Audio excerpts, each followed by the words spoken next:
Berikutnya di bulan apa nih? Oktober ya. Berarti penjumlahan antara 3924 sama 1458. Yang satu adalah total project produce di Oktober, yang satunya adalah kumulatif production dari bulan-bulan sebelumnya. Sampai di akhir ketemu sebanyak 9078. Oke. Nah, sebelahnya adalah kumulatif demand-nya. Oke. Namanya kumulatif, maka teman-teman harus jumlahkan. Tadi saya ngecek punyanya Mbak Ade Dea, itu Mbak Ade Dea lupa ngejumlahin. Jadi yang Mbak Ade Dea masukin di sini itu data yang ini. Oke. Padahal harusnya adalah kumulatifnya.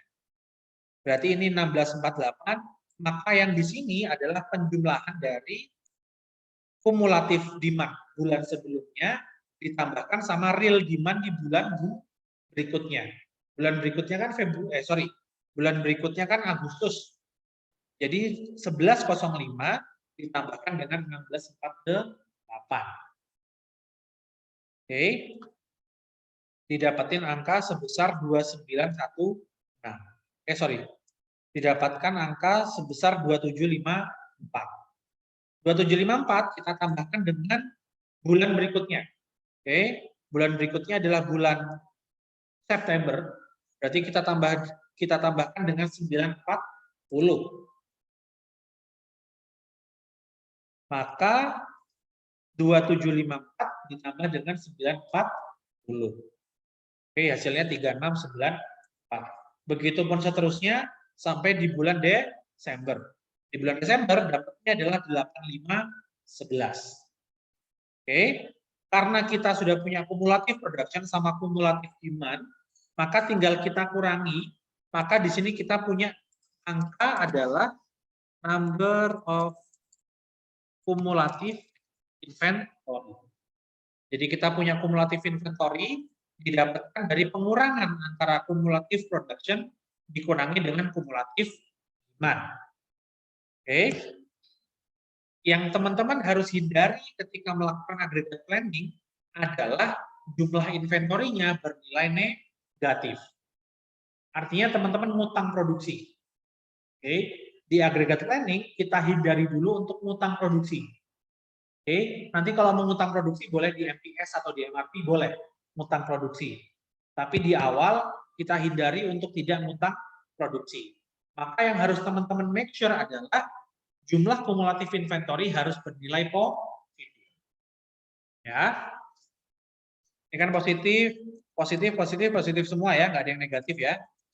Oke, di mana di akhir kumulatif inventory-nya selama 6 bulan itu adalah sebanyak 567 kumulatif inventory-nya. Ya. Sampai sini teman-teman ada yang benar yang di rumah ataupun yang di sini? Yang metode chase. Mbak Dina mungkin, Mbak Erni? Mbak Erni mana ya? Di sini, Mbak Erni. Itu Pak, soalnya itu saya nggak 0 tapi 2. Oke.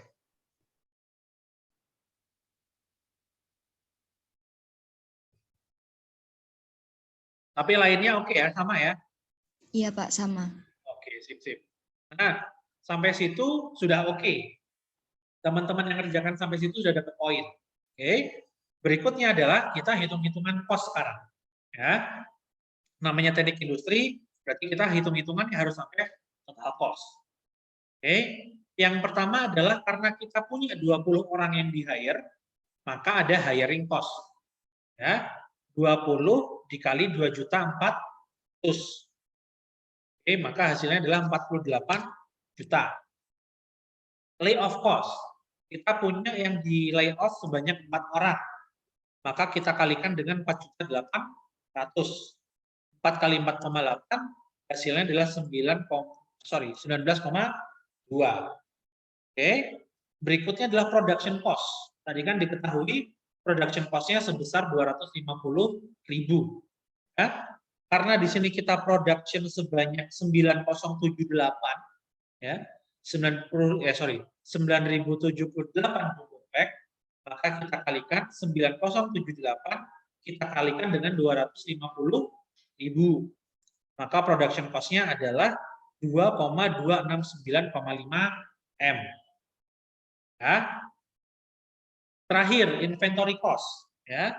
Karena kita punya inventory tadi di akhir sebanyak 567, oke, maka kita hitung tadi inventory cost-nya sama overtime cost-nya kan 10% dari harga produksi. Berarti dikalikan dengan 25.000.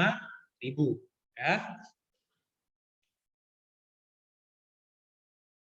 Berarti 567 kita kalikan dengan 25.000. Nilai inventory kita adalah sebesar 14,162530. Oke. Terus teman-teman mungkin tadi, Pak, kan di akhir disuruh jaga-jaga 1000 produk, Pak. Itu gimana? Boleh teman-teman hitung, nggak teman-teman hitung juga boleh. Ya, karena kan 1000 itu sebenarnya titipan kan dia akan diambil gitu ya. Jadi kita secara bagian produksi itu kita nggak ngurus gitu. Produk itu mau disimpan di mana gitu ya, kita nggak ngurus. Karena kan itu titipan ya. Tapi kalau misalnya ada teman-teman yang hitung, itu oke, nggak ada masalah. Ya. Jadi 567 ini adalah inventory di luar yang 1000 titipan tadi. Ya, karena kan 1000 yang titipan tadi itu sebenarnya sudah masuk demand ya, sudah kita tambahkan. Jadi 567 ini bersih. Inventory bersih kita tidak termasuk yang 1000. Jadi teman-teman jangan bingung gitu, Pak, kok inventory-nya tinggal 567 gitu. Padahal kan tadi dititipin 1000 gitu ya. Jadi 567 ini di luar yang 1000 teman-teman. Ya. Jadi nilai expected cost-nya gitu ya, expected cost-nya kita jumlahkan semua, maka expected cost-nya adalah 2,350862 M. Oke. Nah, di sini ada note ya, bahwa sudah tidak terjadi backlog karena inventory bernilai positif. Backlog itu yang saya tadi bilang ngutang produksi gitu ya. Itu istilahnya backlog atau shortage. Jadi kita tidak bisa memenuhi permintaan customer karena tidak ada inventory dari sisi kita. Ya. Istilahnya backlog. Ini yang chase ya, yang chase. Berikutnya yang level.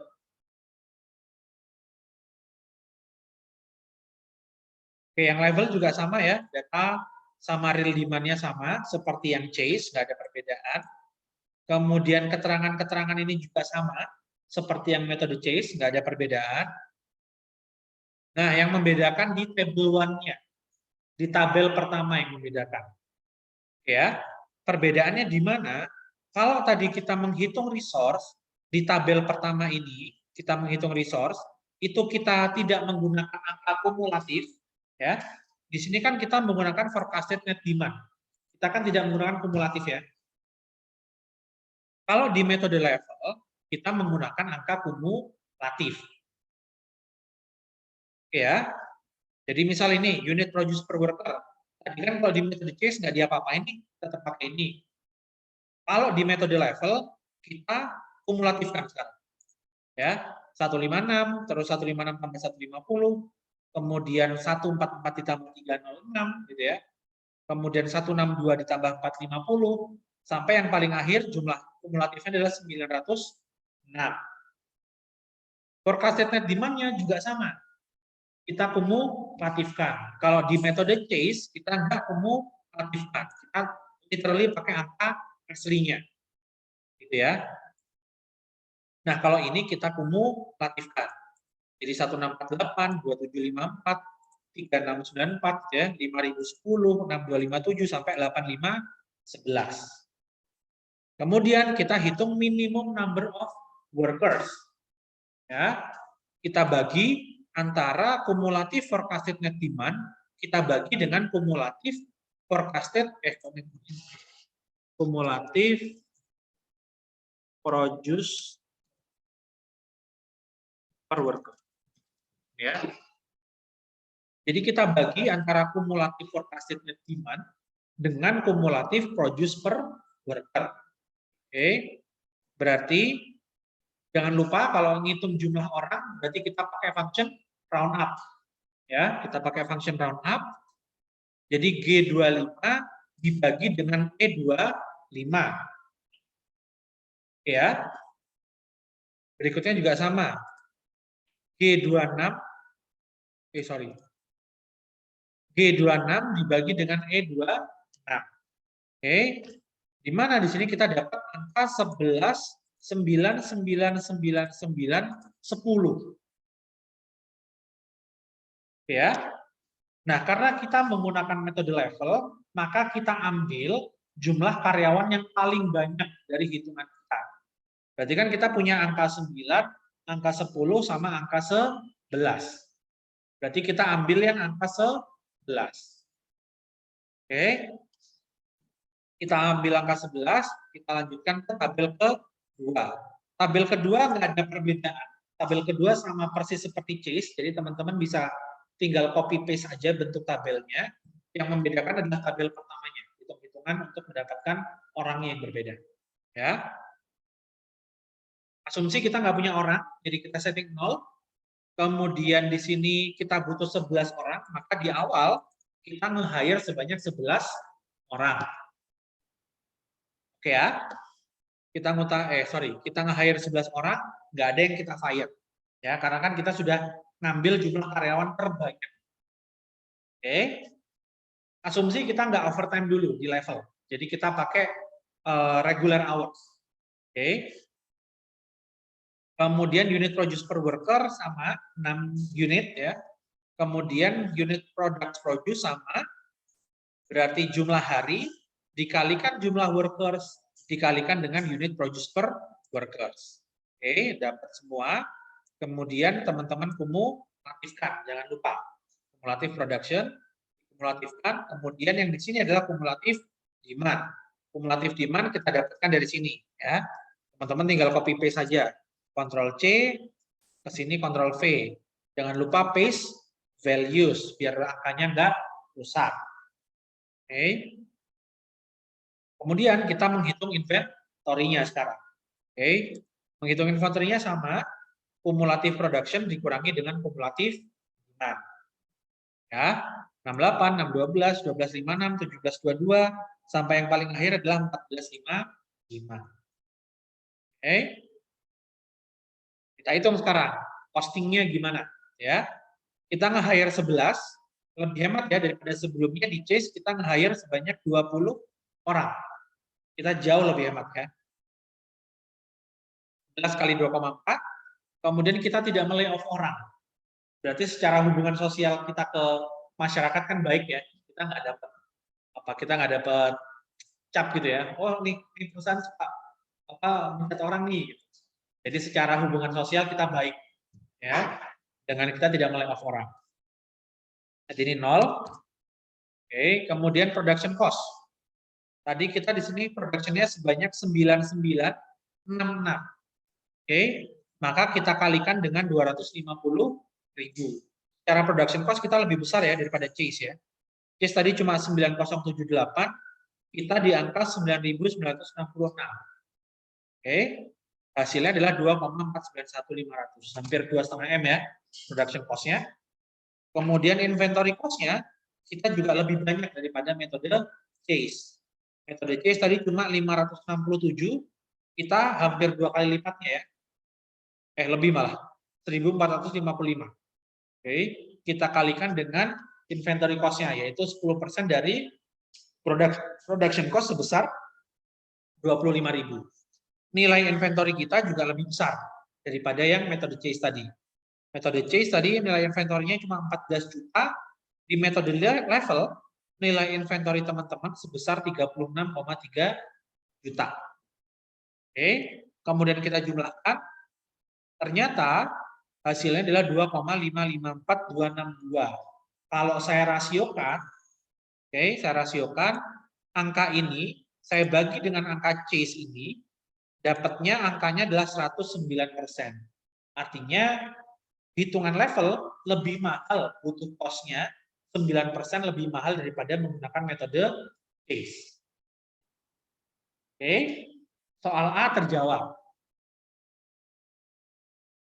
Yang levelnya ada yang benar, teman-teman. Yang di rumah ada yang benar metode levelnya?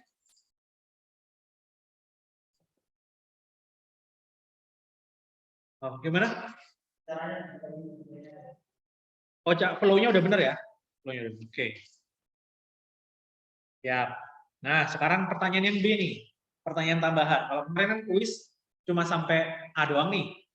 Nah, sekarang saya tambahin nih pertanyaan bonus gitu ya. Di nomor B ada pertanyaan, kalau misalnya teman-teman boleh overtime, ya, kalau misalnya teman-teman boleh overtime, kira-kira akan bisa lebih murah atau tidak? Ya. Nah, coba sekarang kita simulasi.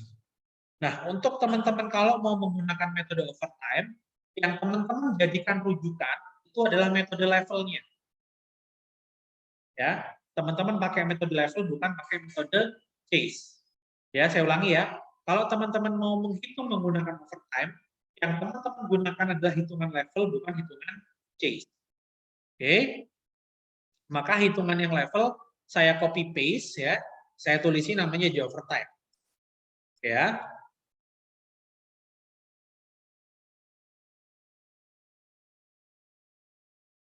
Yang metode overtime sama, real demand-nya sama, kemudian historical datanya juga sama.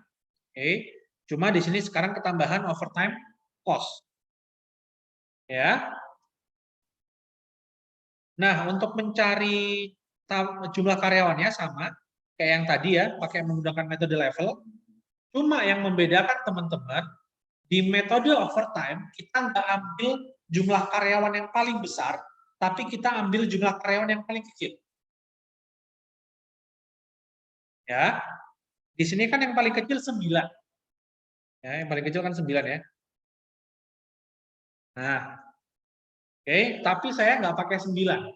Saya pakai 8 dulu. Kan boleh kan? Kan yang kita ambil paling kecil nih. Jadi saya ngambil 9, saya ambil 8 dulu. 8 cukup apa enggak? Ya.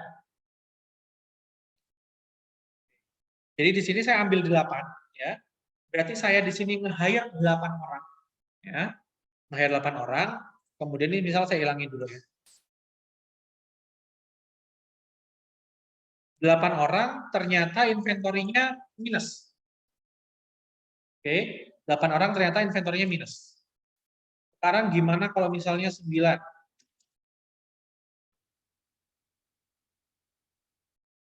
9, oh ternyata masih ada yang minus. Oke, masih ada yang minus. Di akhir juga minus. Di awal minus, di akhir minus ya. Nah, karena sama-sama minus, saya coba ambil 8. Oke, saya coba ambil 8. Ya, saya coba ambil 8. Sekarang, caranya untuk mengantisipasi tidak minus adalah dengan melakukan overtime. Ya, di soal tadi diketahui bahwa kalau kita mau mengovertime, maksimal jumlah overtime-nya adalah 4 jam. Ya, maksimal overtime-nya adalah 4 jam.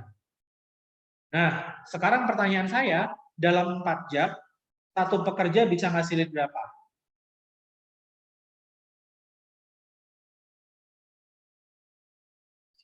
Regulernya kan 8 ya. Regulernya 8, bisa menghasilkan 6. Ush, sorry. Azan.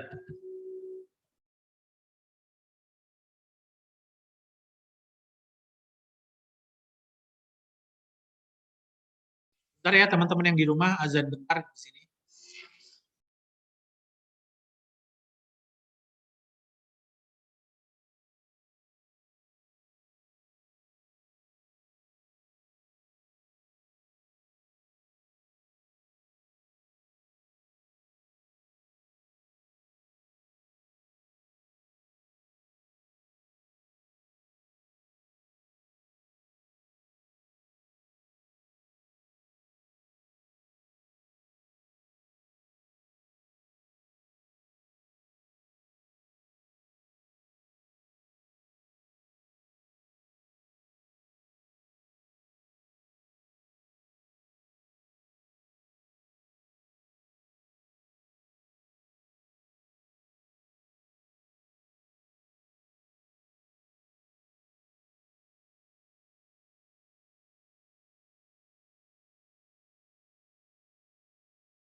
Oke, saya lanjut ya. Berarti untuk mencari angka overtime-nya berapa, jumlah produksinya, berarti kan saya bagi ya 4/8 dikali, mana dikali ini? Kali 6. Berarti 3 produk ya. Oke.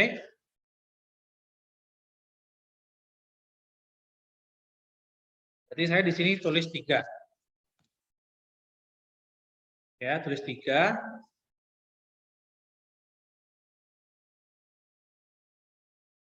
Maka gampangannya karena apa dia di overtime gitu ya, di overtime, berarti kan dalam satu hari dia kan bisa bikin 9 unit.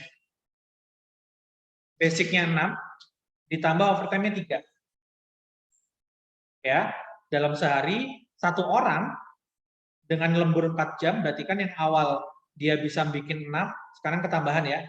Dia bisa bikin selama 4 jam, karena 8 jam bikin 6, berarti 4 jam dia bisa bikin 3. Ya. Gampangannya saya jadikan 9. Oke. Ini fungsinya 6 tambah E47. Ya, saya tulis 3 di sini. Kemudian dengan 9, oke, maka hasilnya adalah sudah nggak minus. Ya. Sudah nggak minus lagi. Jadi hitungannya yang awal semula 6 jadi 9 sekarang. Hitungan sisanya sama, dikalikan jumlah pekerjanya berapa, sama dikalikan hari kerjanya berapa. Oke. Dia sudah nggak minus, berarti 8 aman. Ya. Coba kita cek lagi. Masih ada yang minus apa enggak? Oh, ternyata di akhir minus. Masih minus. Berarti karena minusnya ada di akhir, berarti saya lemburin di akhir. Ya, saya lemburin di akhir, berarti saya lemburin lagi, maksimal kan 4 jam ya, berarti 3 lagi di sini. Oke. 3 lagi di sini, ini jadi 9, ternyata masih minus. Minus 3, 9. Walaupun sedikit kan tetap minus ya. Yang kita inginkan tidak ada terjadi backlog, atau tidak ada terjadi shortage. Sehingga harus kita pastikan inventory kita harus positif. Pak, kan ada yang 1000 titipan manajemen gitu. Itu nggak boleh kita apain. Karena kan itu titipan manajemen ya. Itu nggak tahu kita purpose-nya untuk apa. Apakah ada titipan orang yang lain juga. Gitu. Jadi kita nggak boleh ngotak-atik yang titipannya manajemen. Oke. Karena ini masih minus, berarti harus ada overtime lagi kan. Yang ini kan sudah nggak bisa nih mentok nih. Maksimal kan 4 jam. Berarti kan harus di hari yang lain. Oke ya. Nah, kalau saya lihat dari level inventory-nya di sini, yang paling kecil kan ini 318 ya. Ini kan 224, 318, kemudian 530, 510, 415. Ini kan lumayan besar-besar nih. Yang ini kan paling kecil. Ya saya naikin dikit aja yang di sini. Oke, saya naikin dikit, saya lemburin lagi. Oke, saya lemburin 4 jam, kan dapat 3 produk ya. Jadinya 9. Oke. Nah, setelah 3 kali overtime di 3 bulan yang berbeda, ternyata di akhir inventory-nya sudah bagus. Sudah nggak minus lagi. Oke, tapi secara hitung-hitungan harga, apakah kita bisa meminimalkan inventory kita? Gitu ya. Apakah kita bisa? Nah, tadi kan di bawah hitung-hitungannya adalah kalau overtime 4 jam itu kan dapatnya 3 gitu ya. Sekarang misal saya kurangi overtime-nya jadi 3 jam aja. Oke. 2,25. Anggaplah 2 unit gitu ya. Anggaplah 2 unit. Coba kita kurangi menjadi 2 unit. Bisa. Dan negatif. Oke. Kalau misalnya dikurangi lagi lemburnya, bisa enggak? Misal semula 3 jam tak jadiin 2 jam. Oke, 1,5 produk. Oke, anggaplah 1 gitu ya. 1 produk. Oke, 1 produk berarti ganti 1 di sini. Aman. Masih cukup. 161 item di akhir. Ya. Ya udah, misal saya ambil yang ini ya. Ambil skema yang ini, berarti kan ini tadi awalnya 6 ya. Awalnya 6, berarti ini 7, sisanya adalah 161. Sekarang kita hitung-hitung nih. Apakah bisa lebih hemat atau tidak, gitu ya. Tadi kan yang di level hire-nya kan 11. Di sini kita lebih hemat, hire-nya cuma 8. Oke, 8 kali 24, hire-nya cuma 19,2 juta. Overtime-nya yang lumayan banyak, gitu ya. Overtime-nya kan 4 jam nih. 4 jam dikalikan 8 pekerja, dikalikan hari kerjanya dalam 1 bulan. Di bulan Juli kan 26 hari kerja ya, berarti 4 kali 8 kali 26 dikali overtime cost-nya sebesar 25.000. Ya, berarti overtime cost-nya di bulan Juli adalah 20,8. Oke, lanjut di bulan Agustus. Di bulan Agustus kita juga lembur full, ya, lembur full berarti 4 dikali 8 dikali 25. Hari kerjanya kan 25 nih Agustus. Oke. Dikali 25.000. Oke, maka hasilnya adalah 20 juta. Oke. Di bulan akhir, ya, di bulan akhir kan kita lembur nih sebanyak 2 jam.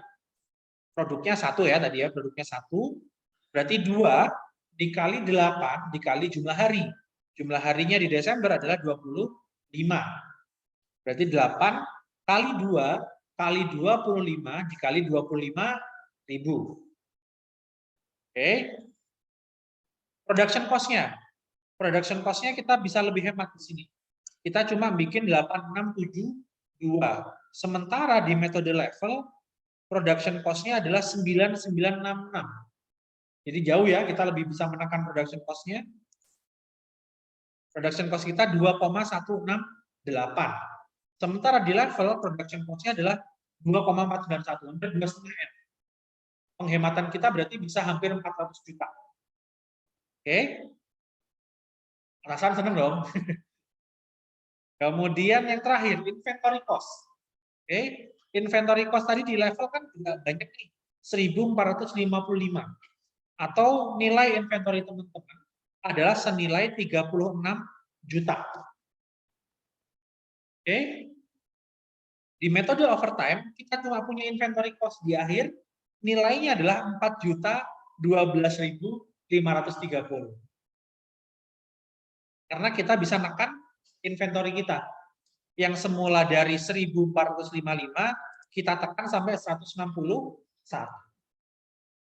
Sehingga totalnya berapa, Pak? Totalnya kalau kita jumlahin semua ya, adalah 2,242. Nah, angka ini kalau saya bandingkan dengan metode case, tadi kan antara level sama case kan murahan case ya. Saya bandingkan dengan case, saya rasiokan ya, jadi 2242 saya bagi dengan metode case. Metode case tadi 2350. Nah, saya cuma memakai 95% anggaran saja. Saya bisa menghemat 5%. 5% ini nilainya berapa? 5% nilainya adalah 108.850.000. Lumayan lah ya. Nah, jadi yang saya harapkan teman-teman bisa melakukan kalkulasi sampai di titik ini. Ini namanya sensitivity. Oke. Pak, misalnya ini nggak mau 3, Pak, saya. Ini misalnya 1. Ini 1, ini 1, ini 1, ini 1. Apa bisa, Pak? Bisa-bisa aja. Tinggal nanti dilihat seberapa besar penghematan yang teman-teman bisa lakukan gitu ya, sama nilai inventorinya berapa. Apakah inventorinya minus atau tidak? Kayak gini kan minus ya, berarti nggak bisa teman-teman bikin 1, 1, 1. Misalnya dinaikin jadi 2, 2, 2, 2, 2.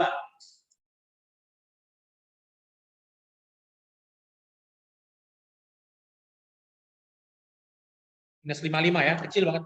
Di atas juga minus. Jadi nggak bisa kalau cuma lemburnya 1 produk doang, atau cuma lembur 2 jam doang, nggak bisa. Nah, cuma di metode overtime, teman-teman nggak bisa bikin level workforce-nya naik turun kayak case. Misal yang ini, Pak, ini kan minus ya, saya tambah deh ini 9. Kemudian yang ini juga tambah 9. Nah, teman-teman nggak boleh. Rules-nya, kalau teman-teman main overtime, teman-teman nggak boleh bikin jumlah workers-nya ini berbeda. Harus sama. Jadi basic-nya dia adalah metode level, yang kita tambahkan dengan hitungan overtime.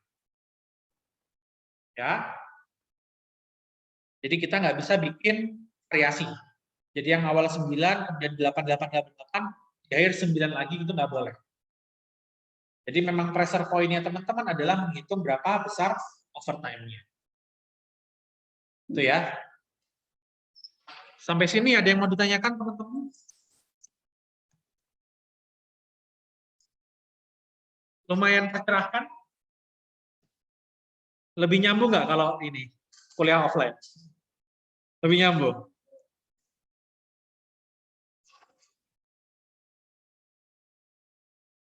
Oke, nanti ini kuncinya saya upload di e-learning ya. Nanti silakan teman-teman belajar lagi.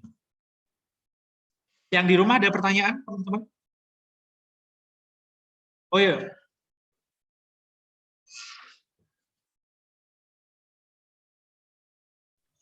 Belum, Pak. Oke, saya lanjutkan materi kalau gitu.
Iya, silakan, silakan.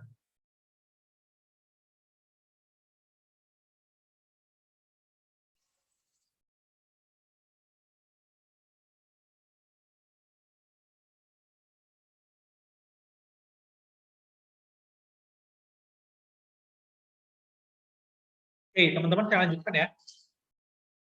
Jadi kita sudah belajar yang di atas ini, yang di Sales and Operation Planning kita sudah belajar. Mana ya,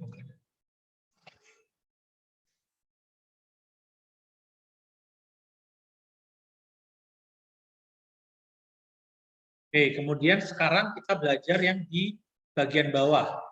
Oke, kita belajar di Master Production Scheduling. Ya.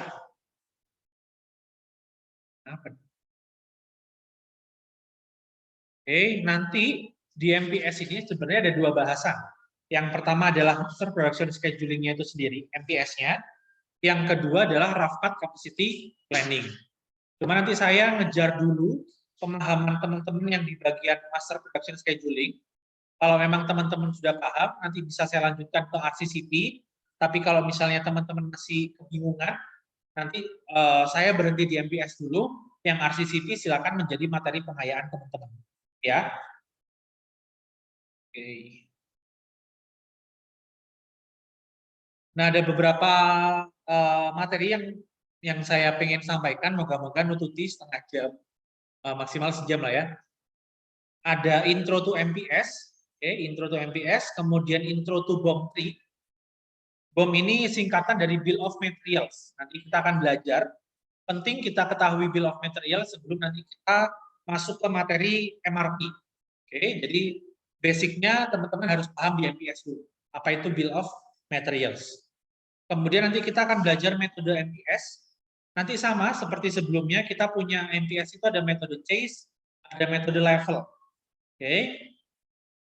Nanti juga sama, nanti kita akan belajar metode chase seperti apa, metode level seperti apa. Kemudian nanti terakhir ada intro to capacity planning. Mungkin saya nanti akan berhenti di metode MPS saja. Nah ini ada perbedaan ya antara SOP atau AP, Aggregate Planning atau Sales and Operation Planning, sama MPS. Ada perbedaannya. Kalau di Aggregate Planning, dia tugas pokoknya ya, adalah membalancekan antara volume supply sama volume demand. Jadi tujuannya sebenarnya itu. Tadi kan kita sudah sama-sama belajar ya bahwa tujuan akhirnya kita memastikan bahwa inventory-nya nggak minus. Artinya antara produksi atau supply yang kita punya sama demand-nya jangan sampai besar demand-nya. Jadi sebenarnya yang kita pastikan itu. Baik melalui overtime atau melalui metode hire layoff atau metode dengan setting karyawan sebanyak mungkin di awal.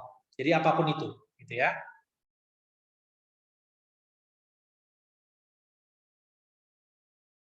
Nah, kalau MPS di sini disampaikan adalah kita mencari sampai kepada mix-nya gimana. Mix itu artinya item apa yang kita produksi dan volumenya berapa, jumlahnya berapa.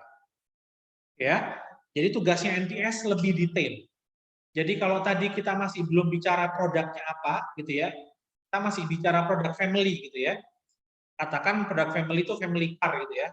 Nah, di MPS kita sudah sampai detailnya nih. Berapa jumlah Innova yang kita buat, berapa jumlah Avanza yang kita buat, berapa jumlah apa misal Xenia yang kita buat, kita sudah sampai ada ke unitnya. Gitu ya. Kalau tadi di grade planning masih di family produknya gitu. Kalau di MPS kita sudah sampai ke produknya. Kenapa ya? Ini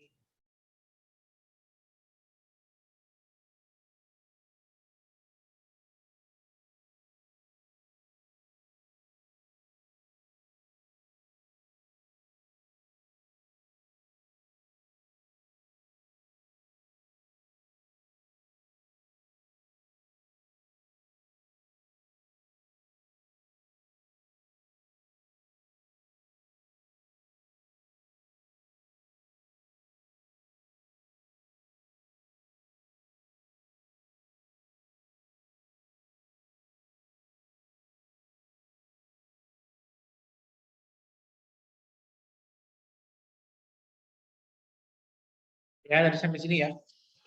Jadi at the operational level, the MPS is developed to be compatible with MRP atau Material Requirements Planning. Nanti kita akan belajar di minggu depan, insya Allah. Kemudian MPS is a statement of plan future output. Jadi kita sudah bicara outputnya berapa, produk apa saja, dan kapan dibuatnya. Ini kan ada future ya. Jadi kapan dibuatnya. Kita sudah belajar menjadwalkan di sini. Gitu ya. Kalau tadi di awal sebenarnya hitungannya belum jadwal. Kita masih apa ya? Masih hitung-hitungan kasar lah. Di sini nanti kita sudah menjadwalkan. Tadi misal ada bulan Juli gitu ya. Ada bulan Juli, nanti kita sudah spesifikkan di sini. Bulan Juli minggu keberapa? Bulan Agustus minggu keberapa? Jadi kita sudah spesifikkan. Oke. Nah, MPS itu dia menghitungnya adalah N item. Ya. Jadi kalau tadi masih family product, kalau ini sudah N product atau N items. Kemudian options or module from which a variety of end products could be assembled. Oke, saya skip aja yang ini. Nah, ini ya ada beberapa contoh MPS. MPS untuk perusahaan yang make to stock. Di awal kita sudah belajar membedain ya antara make to stock, make to order gitu ya. Kalau untuk yang make to stock, items are produced in batches. Jadi produknya dibuat dalam batch. Misal satu batch isinya 10 produk gitu ya. Atau satu batch isinya 30 produk. Jadi kita membuatnya dalam bentuk batch. Oke. Those MPS sehingga MPS ini dinyatakan dalam bentuk finish product. Jadi yang kita MPS-kan itu adalah finish produknya. Jadi kalau kita bicara mobil ya mobil, bicara roti ya roti gitu ya. Nah, kemudian kalau untuk perusahaan make to order, ya, tadi kan make to stock ya, jadi dia nyetok barang akhirnya. Oke, kalau make to order, it carries no finished good inventory and builds its customer order as needed and delivery due date is negotiated matter. Jadi kalau di make to order firm, perusahaan yang make to order, dia nggak menyimpan bentuk di finished good. ya, atau nggak nyimpan di bentuk bentuk end itemnya.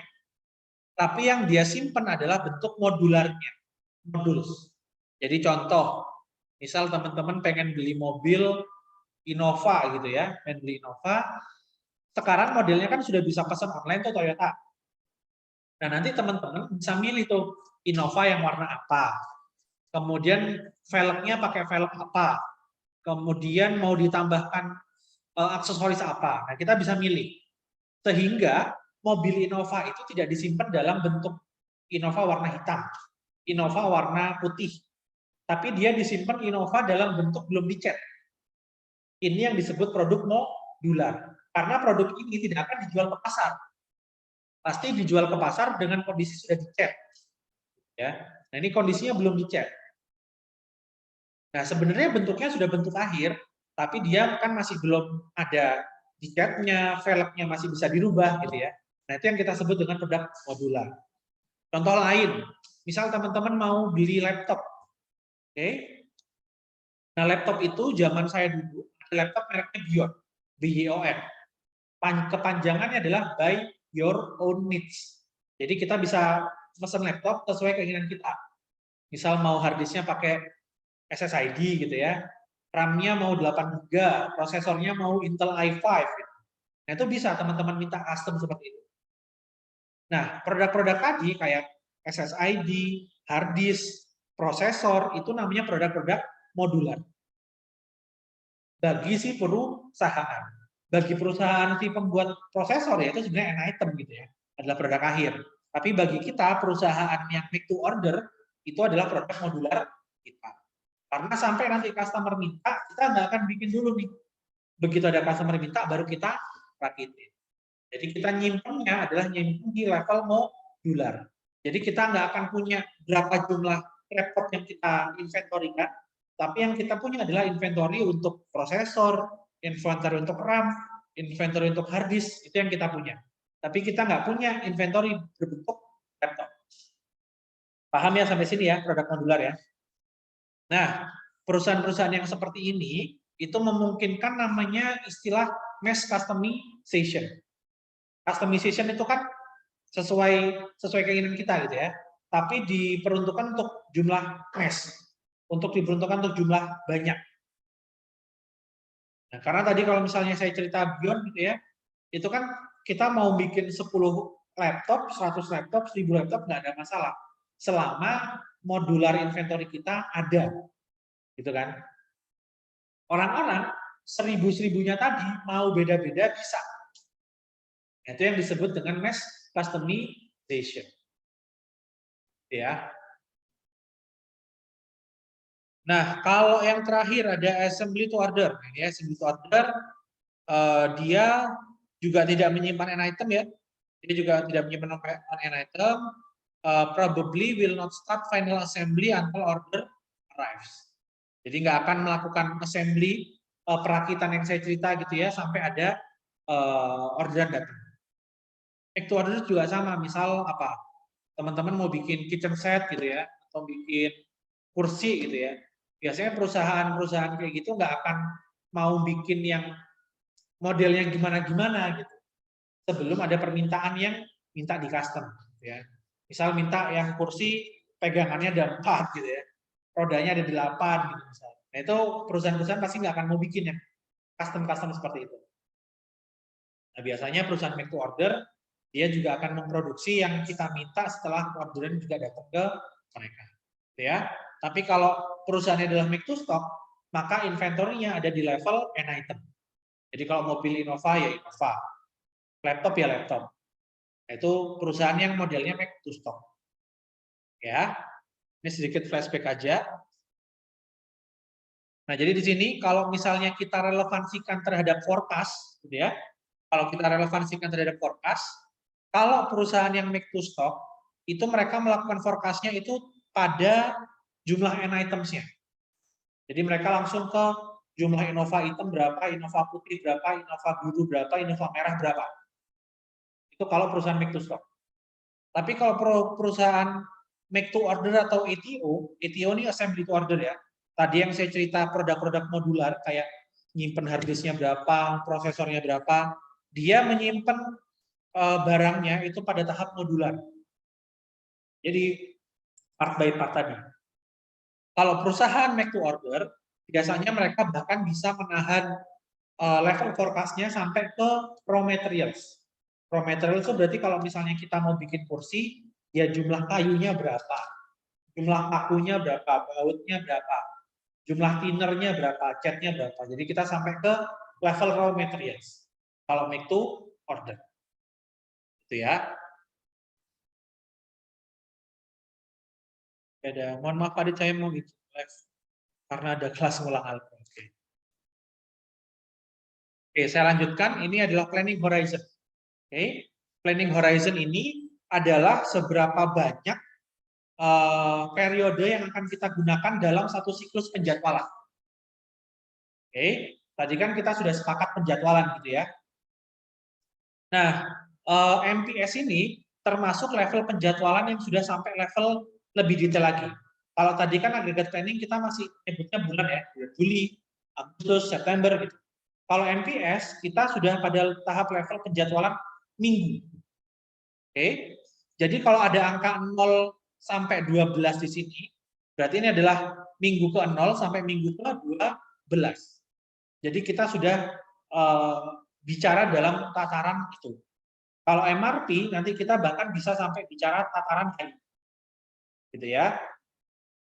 Tapi biasanya untuk mensimplifikasi teman-teman, biasanya saya akan bicara MPS dan MRP dalam bentuk minggu. Jadi biar lebih mudah dipahami. Tapi realnya nanti kalau teman-teman kerja kayak di Toyota atau Astra Auto Park gitu ya, kerja di pabrik industri-industri seperti itu, biasanya di tahapannya sudah semakin kecil semakin kecil. Agregat planning bulan, MPS minggu, MRP hari, ya. Nah, ini planning horizon namanya. Okay, the length of future periods included in the MPS. Jadi berapa panjang periode yang kita gunakan dalam satu siklus penjadwalan MPS. Kemudian planning period. Planning periodnya adalah periodenya mau pakai apa, gitu ya. Apakah mau pakai hari, apakah mau pakai minggu, gitu ya. Yang lazim digunakan dalam MPS itu kita sudah pada tahapan minggu. Oke. Kemudian normally the planning horizon should be longer than lead time. Oke, di sini ada kata lead time ya. Saya tidak akan bahas lead time dulu, nanti akan saya bahas di yang berikutnya. Jadi nanti kita akan bahas mengenai lead time yang relevansinya terhadap berapa panjang periode MPS. Ya. Nah, ini sekarang intro to BOM tree atau bill of materials. Ya. Nah, di sini ada dua jenis bill of material teman-teman. Jadi biar cepat ya. Kalau bill of materials itu kan panjang ya. Jadi biasanya kita nyebutnya BOM. Jadi BOM ini ada beberapa jenis. Ada single level BOM, ada indented BOM. Ya. Single level itu adalah comprises only those subordinate components that are immediately required. Jadi kalau single level BOM ini hanya khusus spesifik ke produk-produk utamanya saja. Misal kita bicara sepeda gitu ya. Sepeda itu kan komponen utamanya frame-nya ya, frame-nya, kemudian rodanya ada dua. That's it, kan utamanya itu aja. Nah, tapi kalau indented BOM ya, is a list of components from the end items down to the raw materials. Jadi sampai ke akar-akarnya gitu ya kalau indented BOM. Jadi selain tadi misal sepeda ada frame sama ada roda. Rodanya nanti di breakdown lagi. Roda itu kan terdiri dari pelek sama si karet ban. Gitu ya. Si velgnya tadi bisa di breakdown lagi tuh menjadi besi yang lempengan sama besi yang bentuknya silinder kecil-kecil, ya. Nah kalau itu di breakdown lagi ya nanti jatuhnya ke raw materials, jatuhnya ke logam gitu ya, ke besi atau ke aluminium gitu ya. Nah frame juga sama, frame itu kan nggak cuma frame aja, nanti ada remnya, ada rantainya ya, rantai yang menghubungkan pedal sama roda belakang. Jadi kalau indented itu udah sampai yang ke akar-akarnya. Gitu ya. Nah ini ada contoh. Ada contoh nama produknya adalah produk Awesome, gitu ya. Produk Awesome. Nah, biasanya dalam kita melakukan leveling di BOM, gitu ya, leveling di BOM, ini namanya BOM tree. Ya, ini namanya BOM tree. Kenapa kok disebut BOM tree? Karena kan ini ada cabang-cabangnya ya. Jadi layaknya akar lah ini ya, layaknya ranting. Oke. Nah, yang paling atas ini adalah produknya. Biasanya produk akhirnya itu masuk level 0. Oke, masuk level 0. Level satunya di sini ada standar 12 inch speaker kit. Oke. Kemudian penyusun keduanya adalah standar 12 inch speaker kit with amplifier booster. Ya. Nah, kemudian di sini ada jumlahnya, teman-teman. Saya zoom ya. Nah, di sini ada B2. Artinya 12 inch speaker kit ini adalah produk B. Dia dibutuhkan sebanyak 2 unit. Ya. Sementara produk C, standar 12 inch speaker kit with amplifier booster, ini dibutuhkan sebanyak 3 unit. Jadi, untuk membuat satu produk A, dibutuhkan 2 produk B, dibutuhkan 3 produk C. Paham ya? Nah, sementara untuk membuat satu produk B, untuk membuat satu produk B, ini dibutuhkan satu produk E dan dibutuhkan satu produk B. Karena dimintanya 2, maka produk penyusunnya juga dikalikan 2. Gitu ya. Sehingga di sini muncul ada 2E sama 2D. Nanti bisa jadi muncul misal di sini diminta 2 produk B, tapi angkanya misal D-nya 2, E-nya 4. Artinya apa kalau E-nya 4? Berarti untuk membuat satu produk B, dibutuhkan satu produk D dan 2 produk E. Jadi ketika B-nya diminta 2, maka D-nya diminta 2, E-nya diminta 4. Paham ya? Jadi logiknya tetap harus main, teman-teman. Ya. Nah, berikutnya untuk mendapatkan satu produk C, ya, untuk mendapatkan satu produk C itu dibutuhkan produk E dan produk F. Oke. Nah, di sini ada angka 3. Berarti untuk mendapatkan 3 produk C itu dibutuhkan 2 produk E sama 2 produk F. Nggak tahu tuh gimana ceritanya ya. Oke. Nah, sementara untuk membuat satu produk F, yaitu standar 12 speaker booster assembly, itu dibutuhkan satu produk G dan 2 produk D. Paham ya? Untuk mendapatkan 2 produk F, itu dibutuhkan satu produk G dan 2 produk D.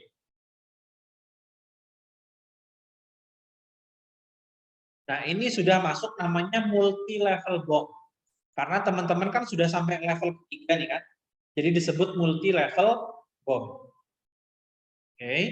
Biasanya kalau cuma berhenti di level 1, itu biasanya disebut dengan single level BOM. Oke, kalau sudah sampai level berikut-berikutnya, biasa disebut dengan multi-level BOM, atau biasa juga disebut dengan indented BOM tadi. Ya. Cuma ini kan nggak sampai ke raw material gitu ya. Ini bisa juga disebut indented atau multi-level BOM. Ya. Nah, ini tadi saya ceritakan. Ada produk namanya modular. Ya. Modular builds. Modules are final components used to make assemble to stock and items. Jadi misal tadi saya cerita laptop gitu ya. Sebenarnya prosesor itu kan sudah produk akhir gitu ya. Hard disk itu produk akhir. RAM itu produk akhir gitu ya. Nah, tapi di tangan perusahaan Fidion tadi, by your own needs, yang dia memungkinkan kita melakukan kustomisasi laptop, bagi mereka itu adalah produk modular. Ya. Nah, muncul nanti namanya adalah modular builds. Nah, implikasinya di mana? Implikasinya nanti misal ada produk sepeda nih. Ya, produk sepeda. Sepedanya nggak mau si perusahaannya nyetok produk akhir. Karena sepeda ini bisa di-custom misalnya.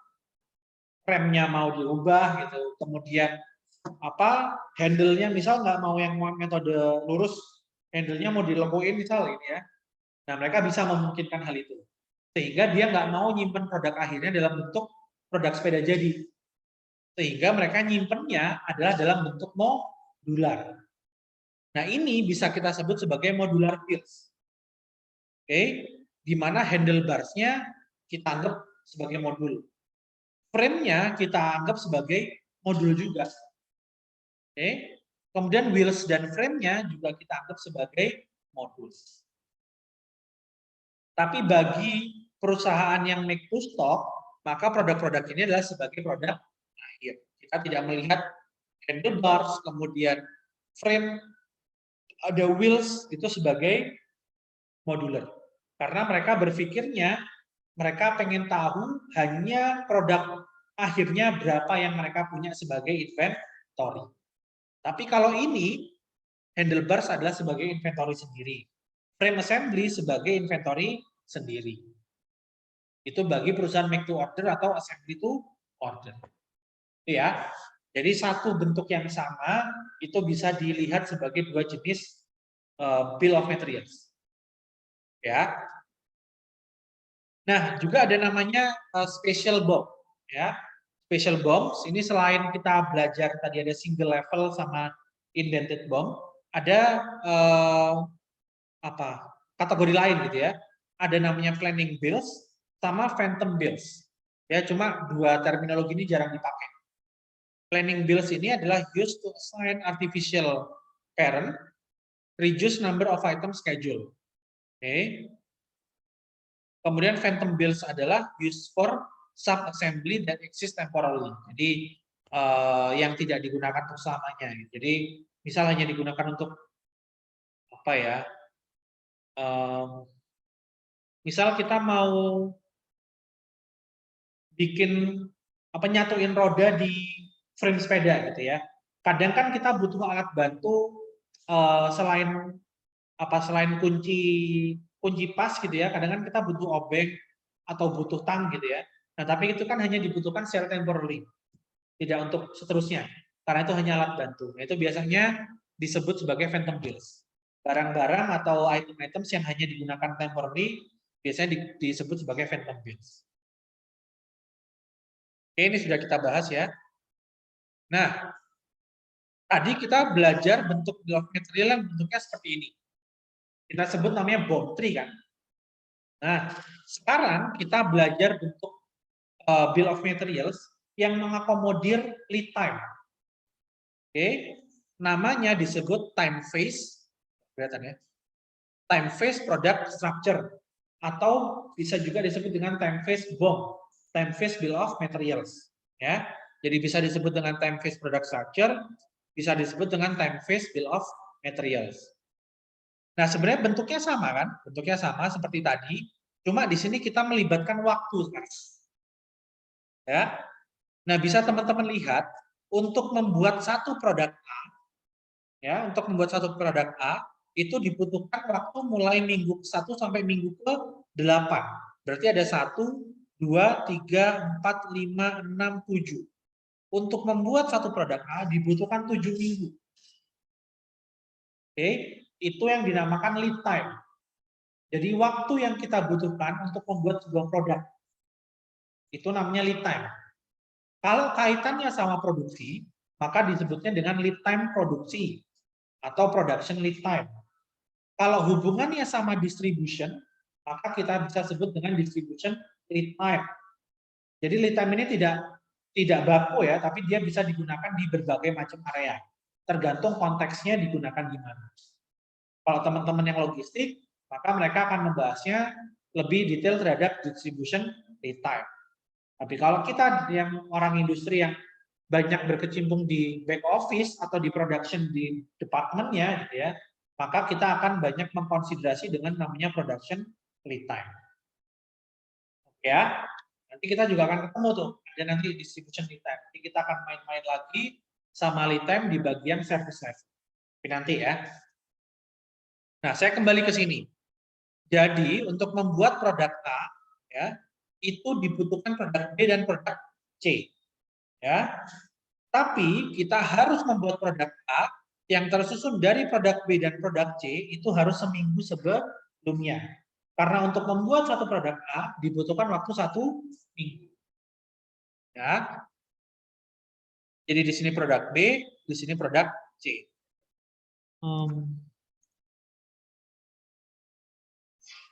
Oke, sini produk B, sini produk C. Untuk membuat satu produk B, ya, itu dibutuhkan satu produk D dan satu produk E. Oke, tapi dia harus dibuat 2 minggu sebelumnya. Ya, ini kan produk B di minggu 7 ya. Dia harus dibikin mulai di minggu ke-5. Oke, karena lead time untuk membuat produk B itu sebanyak 2 minggu. Oke, sementara untuk membuat satu produk D dibutuhkan lead time 1 minggu, untuk membuat satu produk E dibutuhkan lead time 2 minggu. Oke, jadi di sini bisa kita ambil kesimpulan gitu ya. Untuk membuat satu produk B dibutuhkan total waktu sebanyak 4 minggu. Ya, E kan dibuat startingnya di minggu ketiga. Ya, jadi 1, 2, 3, 4. Oke, saya ke bawah. Di sini ada produk E lagi. Ya, di sini ada produk E, di sini ada produk E. Ya, penyusun produk utama yang sama, ya, penyusun produk utama yang sama itu biasanya disebut dengan common products atau common items. Ya, common items. Jadi sama-sama produk E, tapi dibuat sendiri-sendiri. Jadi misal basicnya sama, tapi ada perbedaan custom dikit. Nah, itu namanya common items. Ya, nanti kita akan ketemu common items, nanti ada di MRP. Nanti kita akan ketemu common items. Oke, jadi teman-teman harus paham. Ya, penyusun produk yang sama, ya, disebut dengan common items. Oke, di sini ada produk E lagi, ya. Produk E, produk C ini disusun dari satu produk E dan satu produk F. Untuk membuat satu produk E dibutuhkan 2 minggu. Jadi ini sama ya itemnya ya. Ini E, ini E. Ya. Untuk membuat satu produk F dibutuhkan lead time sebanyak 3 minggu. Oke. Nah, kemudian untuk membuat satu produk F itu dibutuhkan satu produk G dan satu produk D. Ini ada produk common lagi ya, D sama D. Ini E sama D. Oke. Untuk membuat satu produk D dibutuhkan 1 minggu. Untuk membuat satu produk G dibutuhkan waktu 2 minggu. Ya. Sehingga total untuk membuat produk A dibutuhkan waktu 7 minggu. Paham ya? Ini namanya time phase product structure atau time phase bill of materials.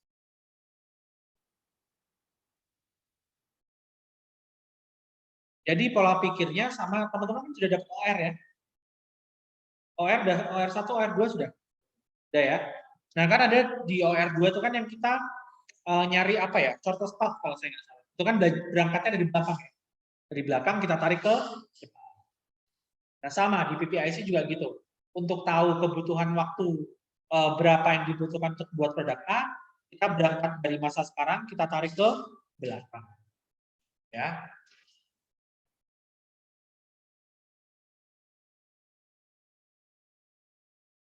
Oke, sekarang kita masuk metode MTS-nya. Ya.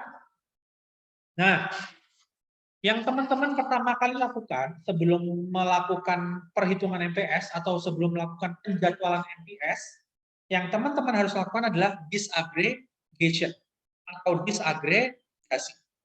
Tadi kan kita sudah sama-sama tahu, kita sudah melakukan di awal kan melakukan forecasting dulu. Oke, setelah melakukan forecasting kita melakukan namanya sales and operation planning atau yang biasa disebut dengan aggregate planning. Di MPS, teman-teman harus melakukan disagregasi dulu dari yang sebelumnya adalah agregat. Jadi kenapa namanya agregat planning? Karena planning tersebut nanti akan didisagregasi. Kenapa? Nah, karena tadi di awal saya sampaikan bahwa kalau agregat planning atau sales and operation planning itu kerjanya adalah di family product. Family product itu kalau misalnya mobil, itu kan ada low cost green car, ada family car, ada sport utility vehicle. Paham ya? Kalau low cost green car atau biasa disebut LCGC, itu produknya namanya adalah Agya, Ayla, Rio, Tigra. Itu masuknya LCGC. Family produknya adalah low cost green car. Di agregat planning yang kita lakukan adalah kita menghitung LCGC-nya. Kita nggak peduli terhadap berapa Agya, berapa Ayla, berapa Brio, berapa Sigra, kita nggak peduli. Tapi di MPS yang kita pedulikan sekarang adalah nggak lagi family product, nggak LCGC-nya. Yang kita pedulikan adalah berapa jumlah Brio, berapa jumlah Agya, berapa jumlah Ayla, berapa jumlah Sigra. Paham ya? Jadi misal tadi di agregat planning kita punya, misal di bulan Juli, kita punya 1.500 produk. Ya, di agregat planning kan tadi kita punya ya, Juli 1.500 produk. Kita masih belum berpikir itu berapa Agya, berapa Ayla, berapa Brio, kita masih belum tahu. Tapi di MPS kita harus menghitung sekarang. 1.500 tadi itu breakdown-nya seperti apa. Misal katakan ada rasio gitu ya. Untuk Agya sama Ayla adalah 0,3%. Untuk Agya sama Ayla adalah 30%. Sementara sisanya adalah untuk Brio misal. Oke. Jadi, saya coba.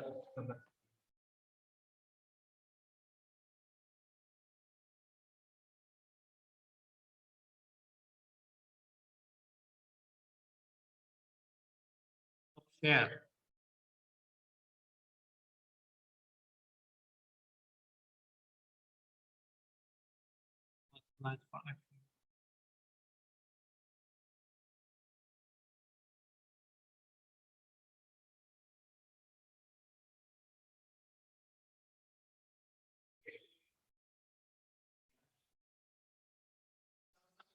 Tadi di agregat ini kan kita punya AP ya, di bulan Juli itu sebanyak 1.500. AP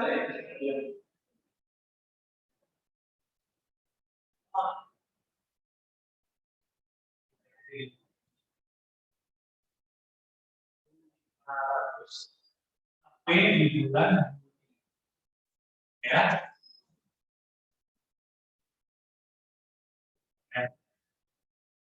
Nah, ini harus kita bagi. Ya, tadi misalnya saya punya Agya, ini saya punya Ayla, ini saya punya Yu. Ya, nah rasionya berapa? Kita Agya rasionya 30%, Ayla 30%, kita Yu. Oke, maka 1.500 ini di bulan Juli ya. Berarti saya bikin 30% sampai 450. Saya bikin 450 Agya. Saya bikin 450 Ayla. Kemudian sisanya 40% ini berarti sisanya 600 adalah untuk di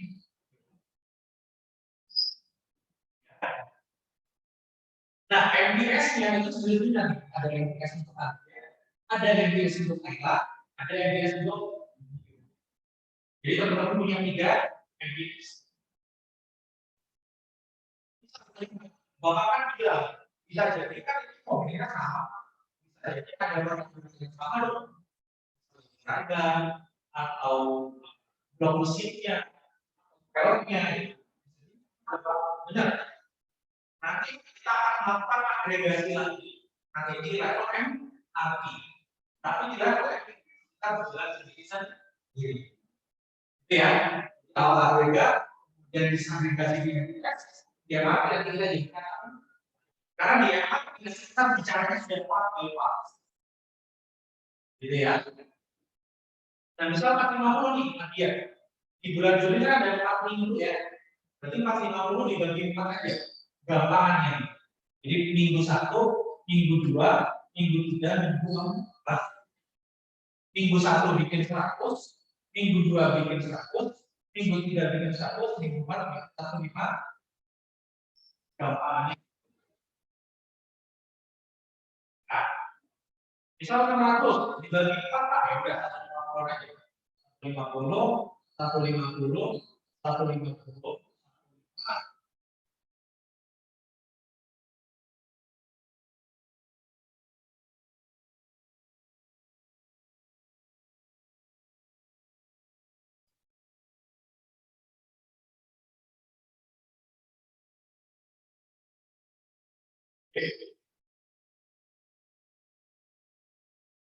Berapa?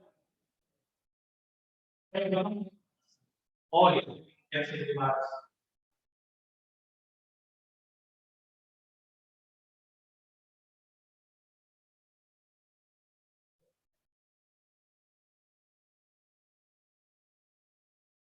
Ini ya, agregasi.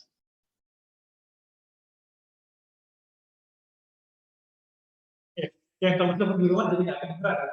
Tadi itu ngomong apa gitu.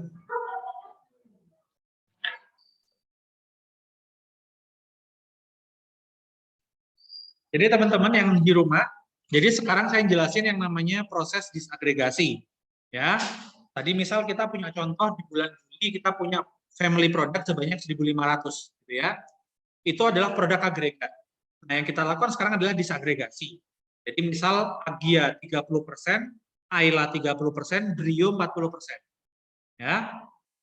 Sehingga di bulan Juli kita akan membuat 450 Agia, 450 Ayla, dan 600 Brio.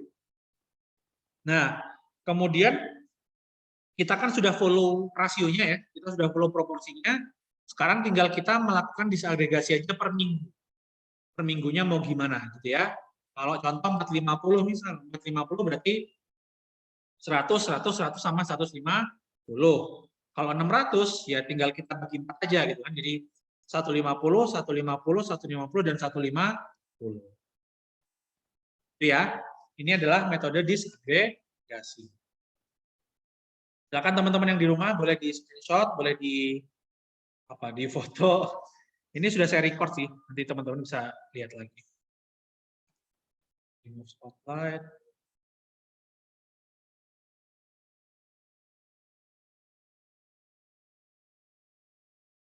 Oke, saya balik ke sini. Jadi ini juga sama ya, seperti yang kita lakukan. Di sini ada produk 1, produk 2, produk 3.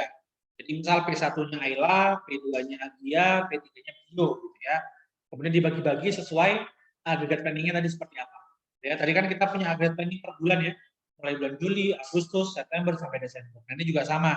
Ini berarti bulan Januari, bulan Februari, angkanya di Januari adalah 2000, angka di Februari adalah 1.700. Oke.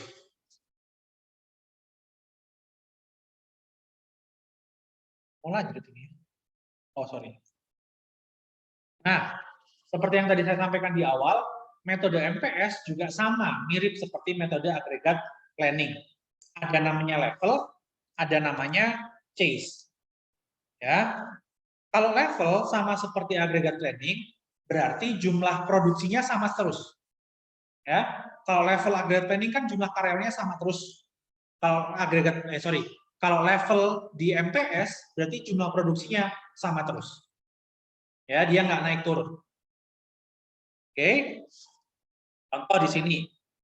Ada forecast ya, forecast 5, 5, 5, 5, 15, 15, 15. Forecast ini itu didapatkan dari disagregasi teman-teman tadi. Ya, yang 100, 100, 150 itu masuknya forecast di MPS-nya teman-teman. Paham ya? Nah, available di sini adalah kalau teman-teman sudah punya stok sebelumnya. Misal perusahaan ada stok Agia sebelumnya gitu ya, itu masuknya adalah available. Oke. Itu masuknya adalah available sebagai available on hand namanya. Ya, di bawah ini teman-teman ada namanya on hand 20. Ya, on hand 20 artinya kita punya stok dari periode sebelumnya sebanyak 20 units. Paham ya? Berikutnya kita punya available. Ya, available ini nanti kita akan hitung. Ya, available nanti kita akan hitung. Berikutnya kita punya MPS. Ya, MPS atau yang kita produksi gitu ya. Karena kita menggunakan metode level, maka jumlahnya sama terus. Kalau sudah kita setting 10 ya 10 terus. Gitu ya. Jadi ini kan 10 10 10 10 10 gitu ya. Dari awal sampai akhir 10 terus. Ya. Nah, yang kita hitung adalah available-nya sekarang. Ya. Available itu adalah available T-1 ditambah MPS dikurangi forecast. Ya. Jadi available T-1-nya kan kita punya 20 nih. On hand kan? Kita punya available on hand yang kita punya inventory dari bulan sebelumnya 20, kemudian ditambah 10 MPS-nya. MPS-nya kan 10 ya. Berarti 30 dikurangi 5. Forecast-nya kan 5. Berarti 20 tambah 10 sama dengan 30 dikurangi 5. Berarti sama dengan 25. Jadi di sini ditulis 2. Oke. Lanjut. Available kedua 30.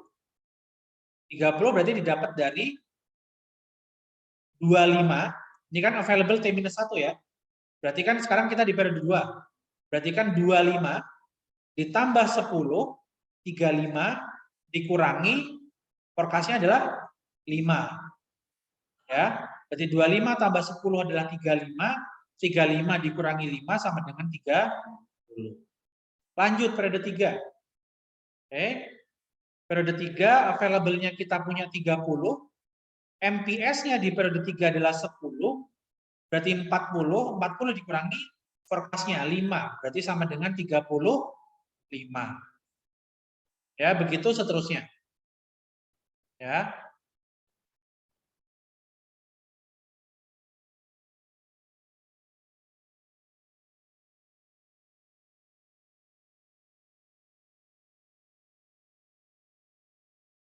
Ini metode chase.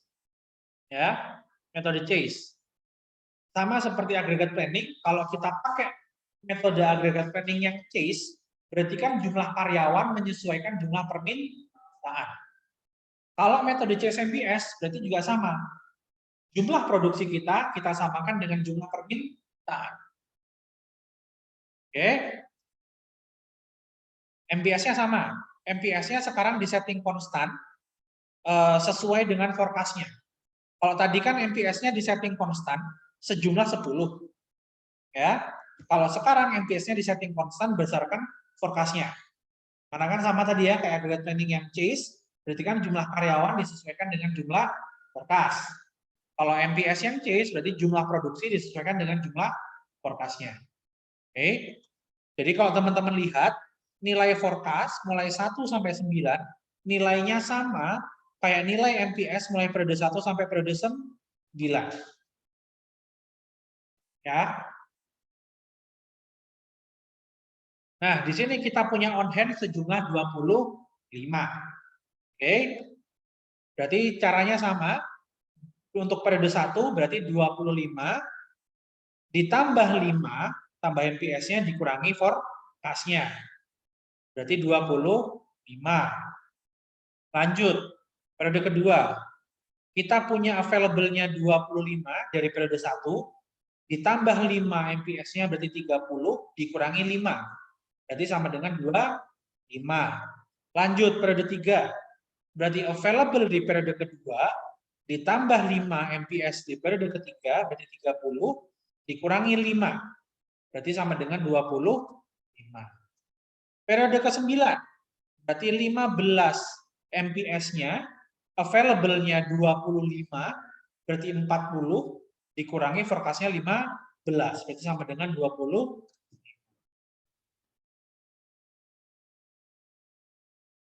Sampai sini aman? Nah, saya lanjutkan. Ketambahan satu ketambahan satu metode lagi. Namanya metode lot sizing. Oke. Metode lot sizing adalah teman-teman memproduksi produk itu tidak setiap saat. Kalau sebelumnya kan setiap saat nih. Ini kan bikin terus mulai periode 1 sampai periode 9 kan bikin terus tuh 5, 5, 5, 5, 5 gitu ya. Yang level juga gitu. Bikin 10, 10, 10, 10, 10 gitu ya. Nah, kalau di periode lot sizing, teman-teman itu tidak produksi tiap minggu. Tapi tiap pada periode tertentu dengan jumlah tertentu. Contoh di sini ya. On hand-nya sama nih 20 ya. On hand-nya sama 20. MPS-nya di periode 1 sampai 3 0. Kita nggak produksi. Ya, kita baru produksi produk di minggu keempat sejumlah 30 unit. Jadi namanya lot itu sama kayak batch gitu. Jadi kan kita bikin pada periode tertentu jumlahnya tertentu. Ya. Jadi kita sudah set satu lot kita memproduksi produk sejumlah 30 unit. Apakah selalu 30, Pak? Enggak. Nanti kita akan belajar menentukan lot. Nanti di 2 minggu lagi, nanti kita akan ketemu namanya metode lot sizing. Jadi kita akan menentukan metode apa yang akan kita gunakan, tapi kita hitung dulu. Kalau ini kan teman-teman sudah dapat 30 gitu ya. Jadi terima nggak terima ya terima gitu ya. Teman-teman telan dulu. Tapi nanti kita akan belajar gimana cara menghitung lot berdasarkan demand yang kita miliki. Ada beberapa metode. Ya, gampang-gampang kok, nggak usah takut. Gampang. Yang penting teman-teman logiknya nangkep. Kalau teman-teman nggak paham logiknya silakan tanya, jangan diem ya. Mumpung ketemu ya. Oke. Sekarang saya hitung ya. On hand-nya 20, available-nya 15. Berarti 20 tambah 15, 35. Oke. Sorry. 20 on hand-nya, kita nggak punya MPS. MPS-nya 0. 20 plus 0 sama dengan 20. 20-nya dikurangi forecast-nya. Forecast-nya 5. Berarti available-nya adalah 15. Oke. On hand-nya udah hilang kan? Dan ini hilang 20, sisa 15 sekarang available-nya. Di periode kedua berarti 15 ditambah 0 MPS-nya berarti 15 dikurangi forecast-nya 5. Sisanya adalah 15 kurangi 5 sama dengan 10. Lanjut. Di periode ketiga berarti available-nya 10 di minggu kedua dikurangi 5. Oke, forecast-nya berarti available-nya sisa 5. Oke. Lanjut periode keempat. Ya. Periode keempat kita punya available dari periode sebelumnya sejumlah 5 dikurangi 5 di periode keempat sama dengan 0. Nah, kebijakan MPS-nya adalah kalau sudah menyentuh 0, maka kita baru memproduksi. Memproduksinya sesuai jumlah lot sizing-nya. Lot sizing-nya sejumlah 30, maka kita produksi sejumlah 30. Maka 5 kurangi 5, 0. 0 ditambah MPS-nya. MPS-nya sejumlah 30. Maka di sini available-nya sama dengan 3. MPS-nya teman-teman tulis di sini sejumlah 30. Paham ya? Nah, di sini kan ada keterangan tadi. The lot size is to cover demand for a certain future periods. Jadi dia MPS-nya itu untuk mengcover beberapa periode. Periode yang di-cover adalah periode 4, periode kelima, periode ke-6, dan periode ke-7. Jadi periode 4 kan 5 nih. 5, ya 5, kemudian periode 5 adalah 5, periode 6 adalah 5, periode ke-7 adalah 15. Jadi 15 ditambah 15 sama dengan 3. Kan dipakai nih ya, 30 dikurangi 5 berarti 25. Kemudian 25 dikurangi 5, 20. 20 dikurangi 5 sama dengan 15. Ya. Kok tinggal 5 nih? 20 kurangi 5, 15. 15 dimakan 15 berarti kan 0 ya. Di saat 0 dia bikin lagi 30. Ya. Nah, sisanya kan 5 nih ya, 20 dimakan 15 kan sisanya 5. Nah, 5 dimakan 15 kan minus 10. Minus 10 ditambah 30, berarti sama dengan available-nya adalah 2. Paham ya? Ini 5 kan ini 20 ya. 20 dimakan 15 kan 5. 5 dimakan 15, kita masih kurang minus 10. Kita kan kurang 10 ya. Kita bikin lagi sebanyak 30. Maka 30 dikurangi 10 sama dengan 2. 20 dimakan 15 sisanya 5. Oke. Nah, sekarang saya punya contoh nih. Lagi ya. Sekarang mulai periode kedua, 3, 4, 5, 6, 7, 8, 9. Oke. Saya punya on hand 10. Ya. 10 on hand, kemudian apa ini? Ada itu. Oke, lanjut ya. Ya, saya punya on hand 10. Forecast-nya 10. Sehingga available-nya 0. Ya. MPS-nya belum ada nih Mas ya. 0 dikurangi 10 berarti saya ngutang 10. Apa sih ini?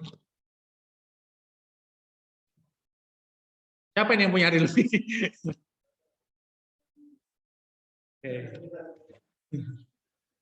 Oke, lanjut. Minus 10, berarti kita sudah backlog nih sekarang. Posisi backlog atau shortage. Karena inventory kita tidak mencukupi terhadap permintaan yang data. Jadi kita sudah backlog. Backlognya berapa? Backlognya 10 units. Ya. Minus 10, kemudian ada permintaan lagi 10. Oke, untungnya ada MPS 30 nih. Jadi sisanya minus 10 dikurangi 10, berarti kan minus 20 ya. Kita punya MPS sebanyak 30. Jadi minus 20 ditambah 30. Jadinya ada 10, kemudian ada permintaan 10, berarti 0. 0 ada permintaan 10, berarti minus 10. Berarti backlog 10 unit sudah. Ya, backlog lagi. Periode ke-7 dikurangi 15.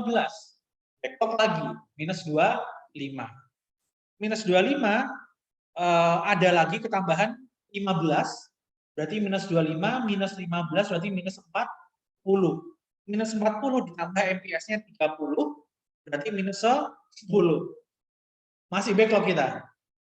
Di periode ke-9, ditambah lagi ada permintaan 15, berarti minus 10 tambah minus 15 sama dengan minus 25.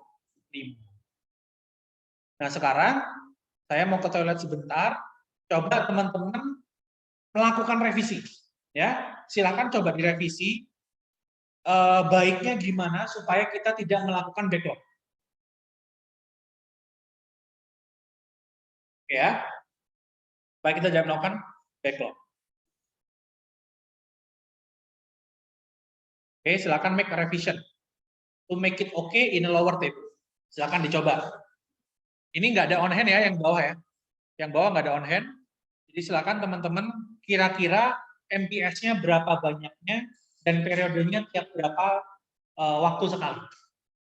Oke, silakan dioret-oret di kertasnya. Kenapa? Ya, coba MPS-nya disamain 30. Boleh kurang, nggak boleh lebih.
Sudah. Udah nggak minus? MPS-nya 4. Oh, 4 kali. Jadi di mana? Yang pertama di mana MPS-nya?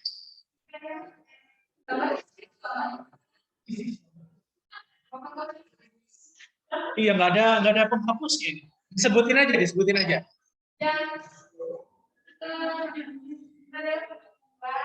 30. Oke.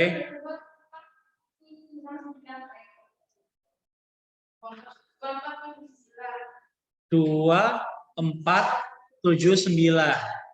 Berarti yang pertama MPS-nya 20. MPS-nya 30. Available-nya jadi 20. Periode ketiga available-nya 10. Periode keempat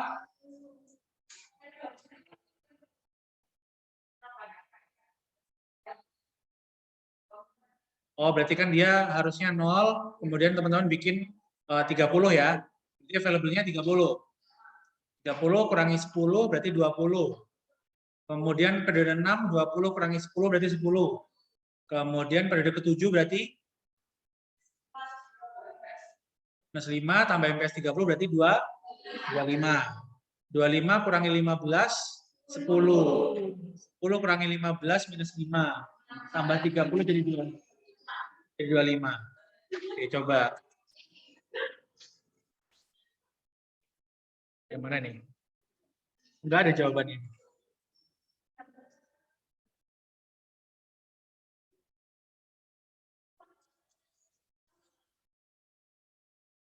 PS. Kenapa?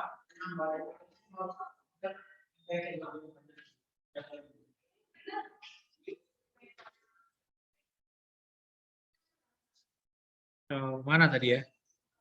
MPS. Ini ya, revise 1. Oh, ini kalau on hand-nya 10 nih. Kalau on hand 10, bikinnya di periode 3. Tadi kan nggak ada on hand-nya ya, asumsinya ya. Oke, gimana pertanyaan Mas Hendra? Penambahan MPS kalau pengaruhnya penambahan MPS, pengaruh ke kalau realnya ya, berarti kan kita produksi ya. Berarti produksi pasti ada production cost. Kalau misalnya nggak habis diserap pasar, berarti ada inventory.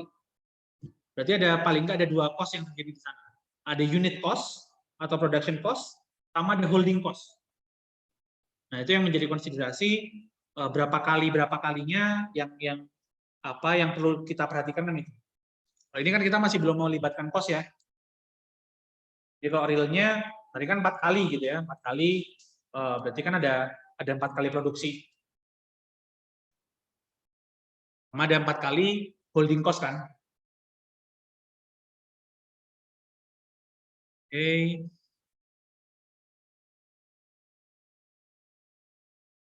Oh, tadi ini. Banyak ya. Oke, dikit lagi. Saya selesaiin dikit lagi ya. Nah, tadi kan kita baru pakai 4 sel ya, pakai 4 sel. Ada sel forecast, sel available, kemudian MPS sama on hand. Ya, MPS sama on hand. Nah, sekarang jadi 5 ya, jadi 5 on hand-nya dikeluarin. Jadi 5 on hand-nya dikeluarin. Jadi pertama ada forecast, kedua ada orders, ketiga ada available, keempat ada ATP. ATP itu adalah available to promise. Ya, ada tulisannya ya. ATP sama dengan available to promise. Oke. Kemudian yang terakhir adalah MPS ya, ada MPS-nya. Nah, di sini ada rumus ya. ATP itu sama dengan on hand ya. On hand dikurangi total orders for which the available inventories are to be allocated. Ya. On hand dikurangi total order for which the available inventories are to be allocated. Jadi on hand kita dikurangi kira-kira sampai berapa orderan gitu ya. Inventory yang tersedia sama kita tuh mencukupi untuk digunakan. Gitu ya. Nah, jadi di sini kita harus melibatkan yang namanya orders. Makanya di sini ada kolom namanya orders. Karena ATP akan melibatkan orders. Oke. Tuh, kita punya on hand 20 ya. Kalau di kolom, kalau di bentuk sebelumnya kan on hand-nya masuk ke tabel. Kalau sekarang on hand-nya di luar tabel. Oke. Forecast 15 sama seperti yang sebelumnya. Ketambahan namanya orders. Oke. Orders di sini, ini kan forecast ya. Yang namanya forecast kan bisa terjadi, bisa tepat gitu ya, atau bisa kurang gitu ya. Nah, ternyata di periode 1, 2, dan 3 ini sudah kita kedatangan order, real orders. Oke ya, kita sudah kedatangan real orders. Di mana periode ke-1 itu ordersnya adalah 5, ya. Periode kedua ordersnya adalah 3, periode ketiga ordersnya adalah 2. Ya. Sehingga kalau misalnya saya total, berarti ordersnya yang sudah real, yang sudah datang, berarti kan adalah sejumlah 10. Ya. Tuh, kita hitung ATP-nya. Ya, ATP sama dengan on hand dikurangi total orders for which the available inventories are to be allocated. Oke, berarti kita punya on hand sebanyak 20, kita punya real orders yang datang sebanyak 10. Berarti 20 dikurangi 10, sehingga ATP di periode pertama itu kita cuma ada 10. Maksudnya apa? Maksudnya kalau seandainya nih, tiba-tiba orang yang udah order di periode kedua nambah. Bro Hendra, kemarin kan aku pesan 3 nih, aku nambah 4 yo. Jadi totalnya 7. Oke, barangmu saya cukup nggak? Oke, sehingga Mas Hendra menjawabnya adalah nilai ATP. Jadi bukan nilai available yang disampaikan, tapi nilai ATP. Masih ada Pak, aku masih punya barang 10. Yang Mas Hendra sebutkan bukan punya barang 15. Tapi yang Mas Hendra sebutkan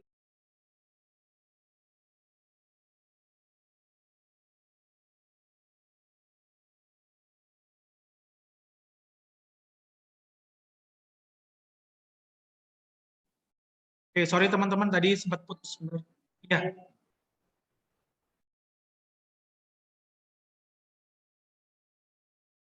Oke, saya lanjutkan ya. Jadi yang Mas Hendra sebutkan adalah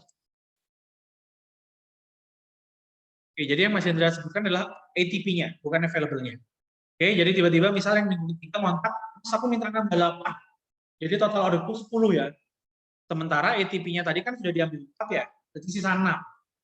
Nah, jadi Mas Hendra nggak bisa kalau misal diminta nambah 8. Pak, sorry nggak bisa. Saya punyanya 6. Paham ya? Jadi orders ini adalah untuk mengantisipasi adanya real orders yang sudah datang dan dia menjaga-jagani ketika misal ada penambahan order di minggu kedua dan minggu ketiga. Oke? So, lanjut. Jadi kita punya 10 ya. Kemudian available-nya jalan. Ya. Available-nya jalan berarti kita punya on hand 20 ya. On hand 20, rumusnya available kan tadi on hand dikurangi forecast ditambah MPS. MPS-nya kan 0 nih. On hand-nya ada 20, forecast-nya ada 5. Sehingga available-nya adalah 15. Oke. 15 jalan, nggak ada MPS, maka dia nguranginya adalah menggunakan forecast. 15 kurangi 5 berarti 10. 10 kurangi 5 sama dengan 5. 5 kurangi 5, 0. MPS-nya kita bikin 30, sama seperti sebelumnya. Ya, berarti 5 kurangi 5, 0, MPS-nya naik ke atas. Ya, maka available-nya 30, ATP-nya 30.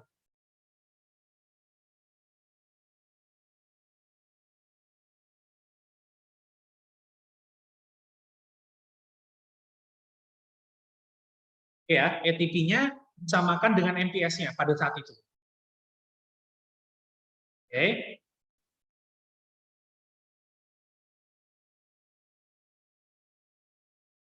Kemudian lanjut lagi nih, karena sudah nggak ada order, ya, karena sudah nggak ada order, berarti ATP kan dia tidak lagi jalan.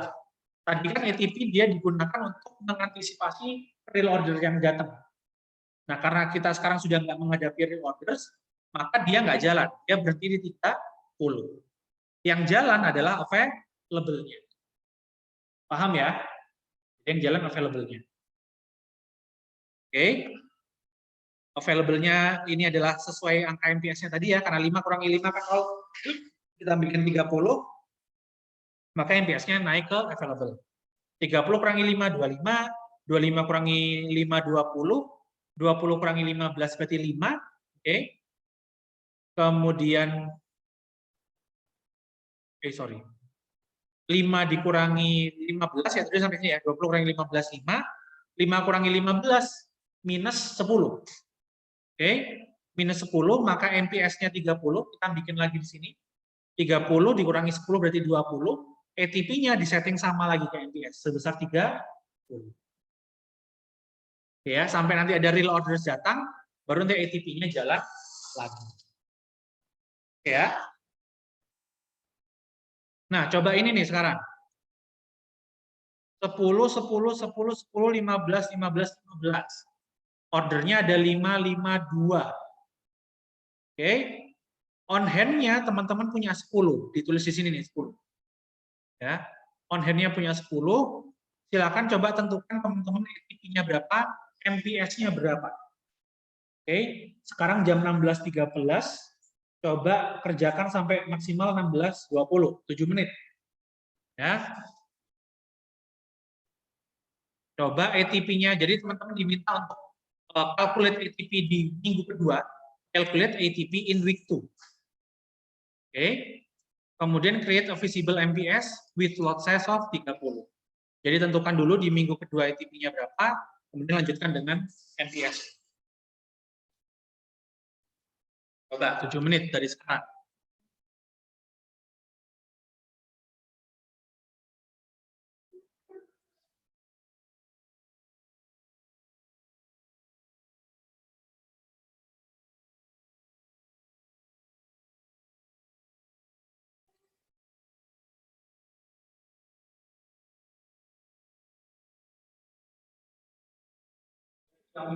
Kenapa?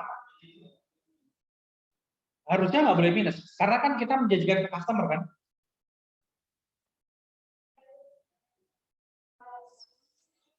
(30). Create a visible MPS with lot size of 30.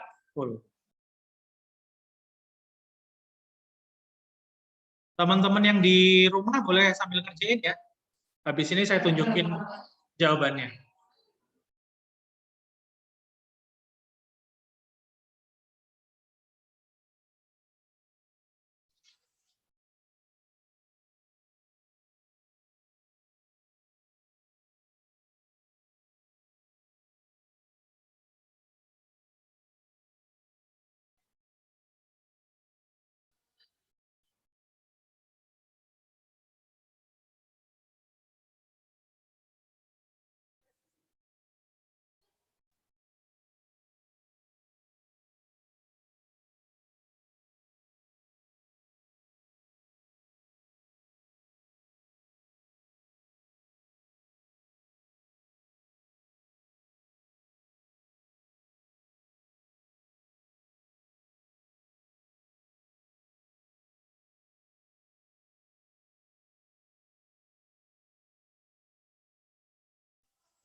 Oh, boleh, boleh.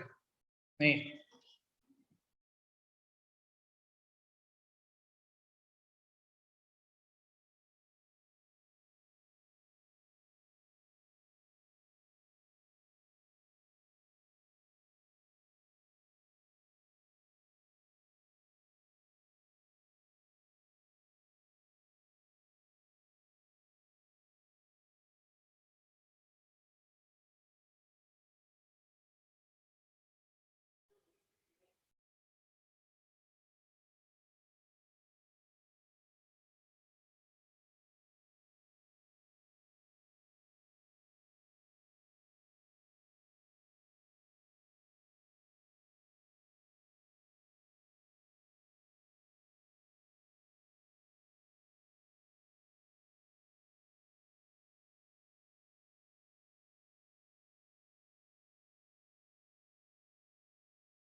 Sudah. Coba kita cocokin ya. Nah, gini nggak? Benar.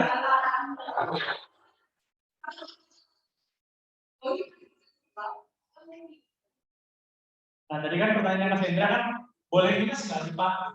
Karena kan pasti minus kan, kalau kita mindsetnya ngerjainnya kayak yang sebelumnya, kan 5 plus 2, berarti kan minus 2. Karena kan nggak mungkin kita menjanjikan customer kan, kondisi minus. Sehingga yang bisa kita sampaikan ke customer adalah, Pak, nanti dulu nunggu di minggu ketiga ya, kami produksi lagi, ini kan Pak, produk available kita Pak. Paham ya? Karena sampai minggu ketiga, produk saya sudah habis.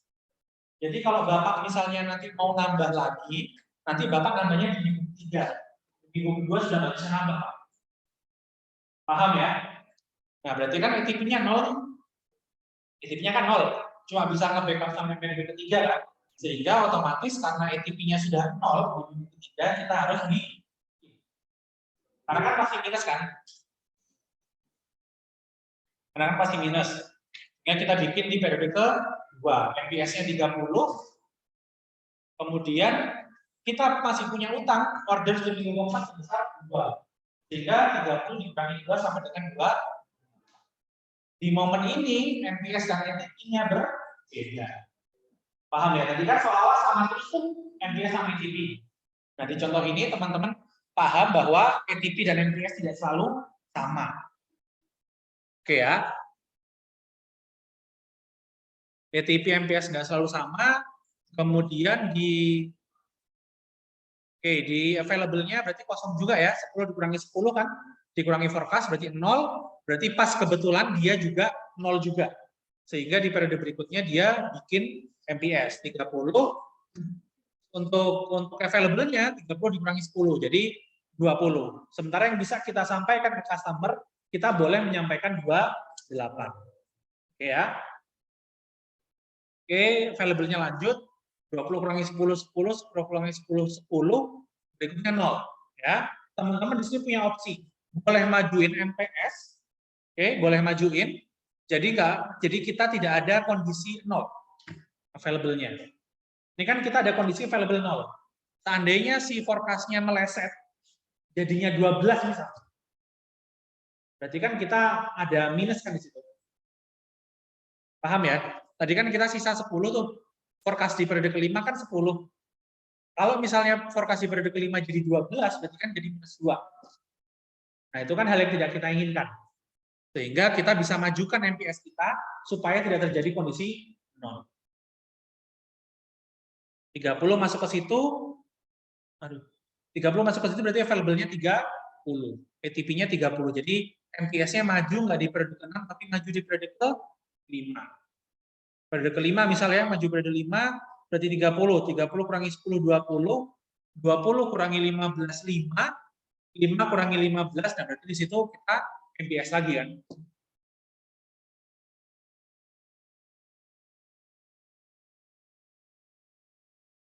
Jadi yang periode ke-6 bisa kita geser satu periode ke depan. Jadi kita bisa maju ke periode ke-5. Yang di periode ke-8 tetap. Kecuali kita mau majukan di periode ke-5 juga boleh. Kita mau majuin ke periode ke-5 supaya jaga-jaga kalau forecast yang 15 nanti bisa naik ke 20 misalnya. Nah, masih aman kalau kondisinya kayak gitu. Jadi